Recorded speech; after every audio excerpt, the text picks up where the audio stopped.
With the UK's exit day of October the 31st fast approaching, MEPs are stepping up preparations for the potential fallout of a no deal. Euronews' Maeve McMahon reports. While some British politicians are seeking to avoid it, Boris Johnson's keeping the pressure on Brussels with the threat of a no-deal Brexit. Whether it's the most likely scenario, I would say that it is a very distinct possibility, which is precisely the reason why we do launch this final call tomorrow for everyone to be prepared in case a no-deal Brexit occurs. And that's why EU diplomats have already been meeting to discuss the bloc's preparation and whether or not to use emergency funds in that case. Countries to be hit the hardest by a no deal include Ireland, Germany, Denmark, Spain, Belgium and the Netherlands. I dread to see the fallout, not just for the EU, but very much also for the British people and the Irish people.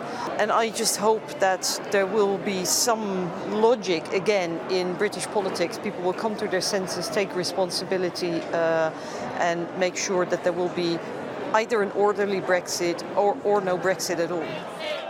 So should the European Union start offering some leeway to Boris Johnson to avoid a cliff edge scenario? We should avoid panic football. What's at stake is the integrity of the EU, the integrity of the internal market, and if the price to pay to maintain this integrity is to endure a no-deal Brexit, it's a price worth paying. And what about an extension, we ask? We cannot extend without any condition.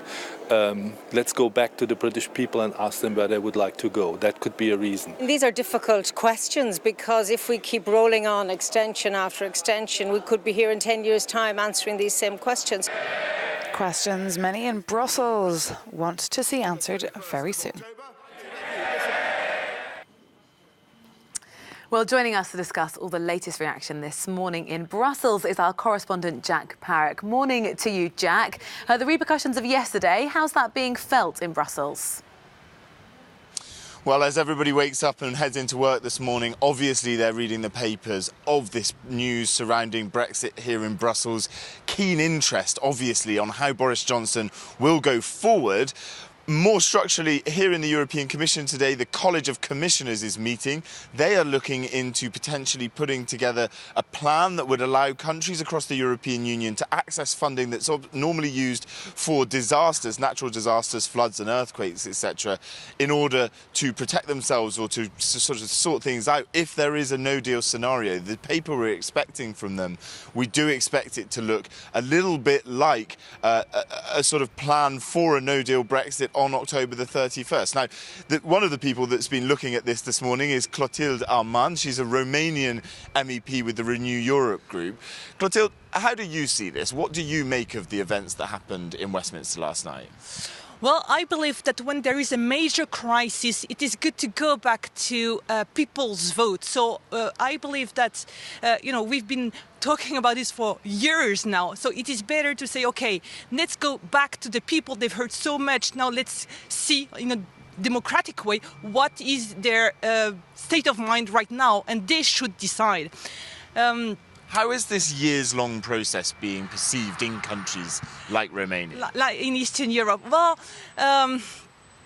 we're talking very much in business, in a business way, deal. In this deal, it's always difficult to know who is the winner, who is the loser, because, net contributor, whatever. In Eastern Europe, they see themselves as, yes, they benefit from the public money from Europe, but the private money, the money for business is actually going from Eastern Europe to UK. So they're saying, OK, UK, you are not happy because you are a net contributor, but first of all, this is a project. It is a historical project. We, Eastern Europe, we've been suffering so much from history that, guys, you are part of Europe. So they don't really understand this money issue. But the money issue is actually seen from Eastern Europe as benefiting the UK. So they don't really understand the UK attitude. How do you think it will be perceived if there is a no-deal scenario in countries like Romania? Will they blame Brussels, or will the blame be on the United Kingdom? They would blame human nature. It would be a failure in any case, and they will say, okay, we understand that the Western Europe is seen as the best ever in in Eastern Europe. We idealize the Occident, and suddenly we see that the Occident has failures. So we would say, okay, we Eastern Europe, we need to make sure that we can contribute so that everything goes much smoother next time. Exactly. Across the European Union, this is one of the most important topics, obviously.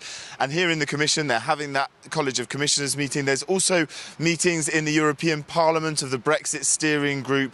But what everyone will be looking at is whether there is a potential, if the MEPs really manage to take control of this process and force Boris Johnson to be unable to push through no deal, whether there's a potential for an extension and whether the EU leaders will allow that as well.